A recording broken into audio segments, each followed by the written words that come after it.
Assalamualaikum warahmatullahi wabarakatuh. Hai anak-anak, selamat pagi. Bertemu lagi bersama Ibu pada tanggal 18 Agustus 2021 pada hari Rabu. 18 Agustus. Berarti kemarin tanggal 17 Agustus ya. 17 Agustus itu kita biasanya memperingati hari apa? Ya benar, Hari Kemerdekaan Republik Indonesia. Yang keberapa tahun ini? Yang ke-76. Nah, semoga pada hari kemerdekaan ini kita dapat semakin giat belajarnya. Kenapa?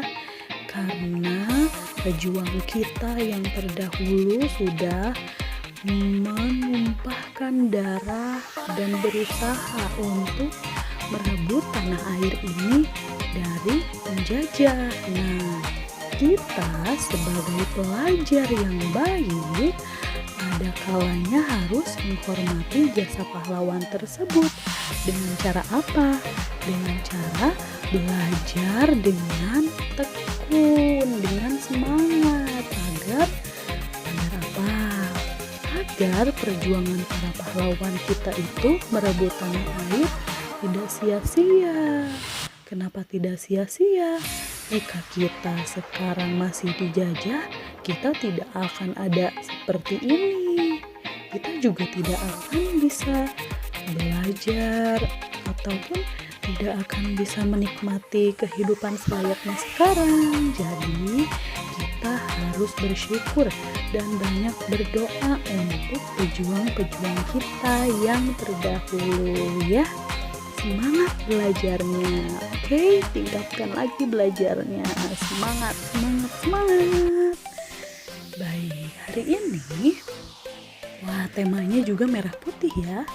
Hari ini kita memasuki pembelajaran yang kedua dan ketiga di subtema 4, hidup rukun di masyarakat. Kita mulai. Nah, di sini ada sebuah bacaan. Nah, warga di lingkungan rumah Udin sedang bergotong royong untuk menyambut Hari Kemerdekaan Republik Indonesia yang ke-76 tahun. Ada yang memasang bendera, ada yang mengecat dinding, yang ini tuh. Ada yang mengecat dinding, ada yang menghias, serta ada juga yang memunguti sampah supaya lingkungan tidak menjadi kotor. Semua tampak rukun dan gembira ya. Nah, sekarang ada sebuah gambar. Coba perhatikan gambar berikut. Nah, Ibu bacakan ya. Siti, tolong bawakan kue ini untuk bapak-bapak, kata Ibu. Kemudian, baik Ibu, kata Siti. Nah, kemudian Siti memberikan kuenya tersebut kepada bapak-bapak yang sudah bekerja bersama membuat gapura. Ini kuenya Pak, silahkan dinikmati. Nah, kemudian silahkan air minumnya Pak, kata Siti. Kemudian Siti pun memberikannya lagi, menawarkan kue tersebut kepada bapak yang lainnya yang sedang beristirahat. Kuenya silahkan Pak. Kemudian jawab si bapak, tidak, terima kasih nak, bapak masih kenyang, nanti bapak ambil sendiri. Kemudian Siti pun memberikan ataupun menawarkan minuman kepada yang lainnya. Dan bapak tersebut berkata, terima kasih Siti, kebetulan bapak sudah haus. Nah, berdasarkan kalimat-kalimat atau percakapan tersebut, coba kalian jawab. 1. apakah gotong royong diperlukan di dalam masyarakat? Jawab di buku tulis kalian ya. Kedua, apakah terdapat kalimat penolakan pada percakapan yang tadi Ibu bacakan? Ketiga, jika ada, tuliskan kalimat yang menunjukkan penolakan tersebut. Kemarin sudah Ibu jelaskan bagaimana ciri-ciri kalimat penolakan yang awalnya dengan kata tidak atau maaf ya. Nah, coba kalian jawab pada buku tulis kalian ya. Kemudian di sini dengarkanlah gurumu membacakan teks di bawah ini. Warga kampung Udin sedang bergotong royong mempersiapkan hari ulang tahun kemerdekaan Republik Indonesia yang ke-67. Selain itu, mereka juga bergotong royong membangun masjid. Ada yang unik dalam kegiatan ini. Bukan hanya kaum muslim yang ikut membangun, namun juga warga yang beragama lain. Meskipun memiliki keyakinan yang berbeda, mereka tetap bersatu. Sebab inilah makna hidup rukun di masyarakat. Saat bekerja bakti, ada salah seorang warga yang terluka. Pak RT pun segera menolongnya dan mengobati lukanya. Warga juga ikut menolongnya. Setelah pulih, semua kembali bekerja seperti semula. Nah, berdasarkan cerita tadi, adakah sikap yang sesuai dengan pengalaman sila pertama dan sila kedua Pancasila? Ayo, sila pertama itu yaitu yang berbunyi ketuhanan yang Maha Esa, yang dilambangkan dengan lambang bintang. Kemudian sila kedua, kemanusiaan yang adil dan beradab, yang dilambangkan dengan rantai. Nah, jika sikap yang sesuai dengan pengamalannya apa saja? Di sini Ibu punya beberapa contoh pengamalan sila pertama dan sila kedua Pancasila. Kita baca ya bersama-sama. Sila ke-1 itu ketuhanan yang Maha Esa. Nah, yang ini sila ke-1 ketuhanan yang Maha Esa. Sikap yang sesuai dengan pengamalan silanya itu adalah kita senantiasa melaksanakan ibadah sesuai agama masing-masing. Kemudian ada juga memberi kesempatan dan menghormati tetangga untuk melaksanakan ibadah. Ada lagi menjaga kerukunan dengan tetangga walaupun berbeda-beda agama. Dan yang terakhir, ikut menjaga keamanan rumah ibadah yang sedang merayakan hari kebesarannya. Jadi sila pertama itu lebih kepada apa coba? Ya, lebih kepada saling menghormati antar umat beragama ya. Kita harus saling menghormati antar umat beragama, jangan saling memusuhi ya, karena kita semua sama.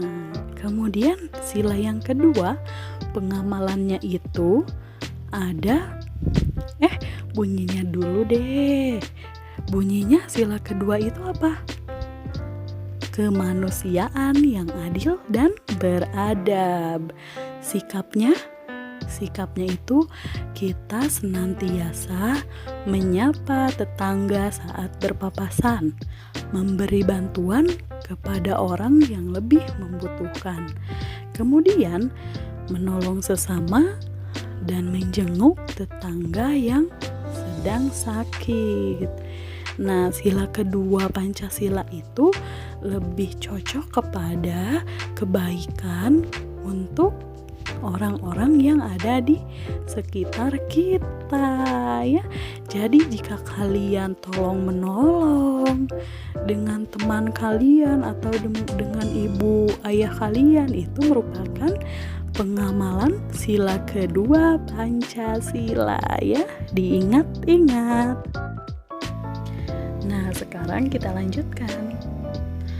Pada bacaan yang tadi Ibu bacakan, tuliskan pada tabel berikut sikap yang sesuai pengamalan Pancasila sila ke-1 dan kedua. Nah, sila yang pertama itu sudah tadi Ibu jelaskan ya, ciri-cirinya atau contoh-contohnya pengamalannya. Tinggal kalian cari mana yang sesuai dengan bacaan yang tadi Ibu bacakan, sila pertama dan sila keduanya ya. Sekarang kegiatan gotong royong di perumahan Udin terlaksana dengan baik. Ibu-ibu menyiapkan banyak makanan untuk peserta gotong royong. Ada 95 kue dan 120 kue lemper. Kue itu disajikan dan dimakan 158 buah. Berapa sisa kue sekarang? Nah, berarti ini ada berapa cara? Nah, kita bahas di sini ya. Di sini ada 95 kue, berarti kita simpan 95 kue dan 120 kue lemper. 120 berarti jika di sini ada kata dan, berarti harus ditambah. Kemudian kue itu disajikan dan dimakan. Otomatis jika sudah dimakan berarti ini di sini harus dikurang 158 buah. Nah, yang ini 158 buah. Oke. Nah, jadi kita hitungnya bagaimana? Yang ini dulu.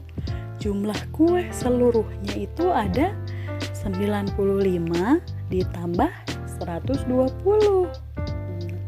Kemudian dimakan dikurangi 158. Maka caranya itu kita bisa menggunakan penjumlahan dan pengurangan bersusun. Ibu di sini menggunakan bersusun pendek. Nah, kita coba hitung ya.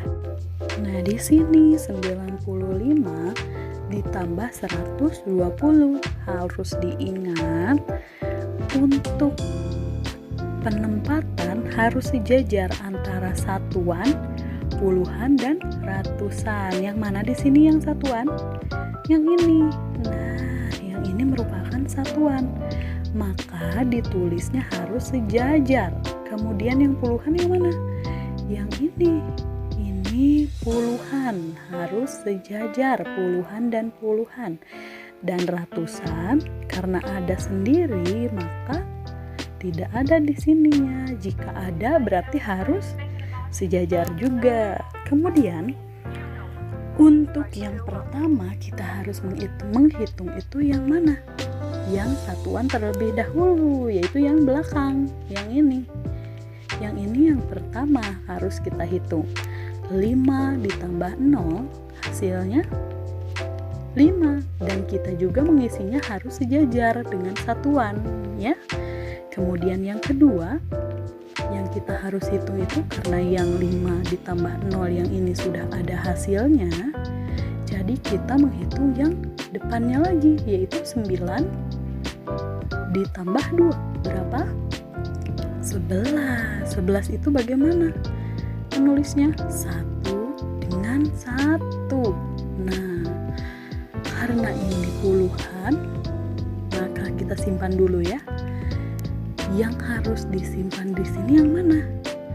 Yang satuannya harus kita simpan di sini, dan puluhan akan kita simpan pada di depannya, di depan 9 di sini. Nah, 1 yang ini kita simpan di atas sini. Kemudian 1 yang ini, yang satuan kita simpan di bawah ini ya. Ingat, yang puluhan disimpan dulu di atas ratusan atau di depan yang sebelumnya kita hitung. Kemudian yang satuannya itu kita turunkan ke sini. Nah, kemudian karena di sini ada, di atasnya ini ada angka 1, otomatis harus kita hitung. Jadi 1 ditambah 1 sama dengan 2. Jadi 95 ditambah 120 hasilnya 215. Nah, sudah kita ada hasil nih, 95 ditambah 120. Kemudian kita harus dikurang lagi, harus kita kurangi lagi. Bagaimana caranya? Nah, seperti ini. 215 ketika kita sudah mempunyai hasil yang ini 215, kita masukkan ke dalam bilangan yang akan kita hitung. Nah, harus ke atas. 215 kita simpan di sini, kemudian dikurangi berapa ini? Dikurangi 158. Nah, 158. Ingat, yang harus dihitung meskipun ini pengurangan yaitu yang satuan terlebih dahulu. 5 dikurang 8 bisa tidak? Tidak ya. Jika tidak berarti harus dibagaimanakan? Meminjam ya, harus meminjam dari depan. Dari depannya itu ini angka berapa? Angka 1, harus meminjam 1 atau 10 ya. Nah, berarti angka 1 ini sudah dipinjam oleh 5.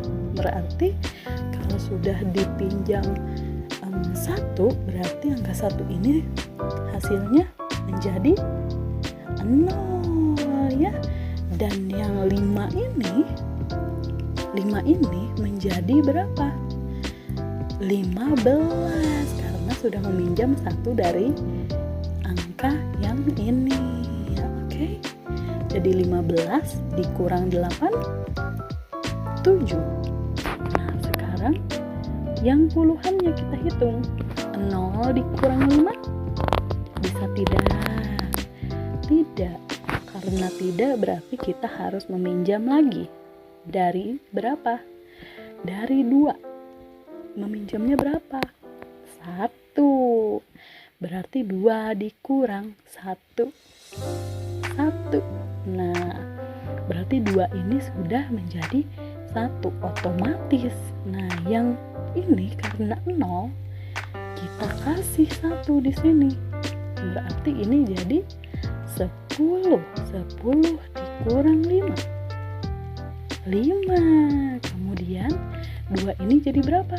Jadi 1 karena sudah dipinjam 1 ya. 1 dikurang 1 0. Jadi tidak usah ditulis jika 0 ya. Nah, jadi sisa kue sekarang adalah 57. Nah, yang ini hasilnya. Hasil dari 95 ditambah 120, kemudian dikurang lagi 158, maka hasilnya yaitu 57. Mengerti? Ayo, mengerti tidak? Coba minta tolong kepada orang tua kalian untuk membimbing kalian belajar. Coba minta tolongnya dengan kata-kata yang sopan ya. Oke, sekarang kita latihan. Ini sudah biasa kan kalian? Sudah bisa kan untuk penjumlahan dan pengurangan? Nah, ini sama saja kok. Sebenarnya hanya agak panjang. Oke, kita coba latihannya. Nah, coba tentukan hasil penjumlahan dan pengurangan berikut ini.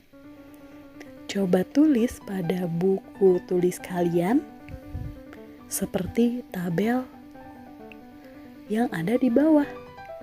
Coba tulis ya, kemudian isi titik-titik di bawah ini dengan tepat, oke? Selamat belajar, Dirgahayu Indonesia. Tingkatkanlah prestasimu. Wassalamualaikum warahmatullahi wabarakatuh.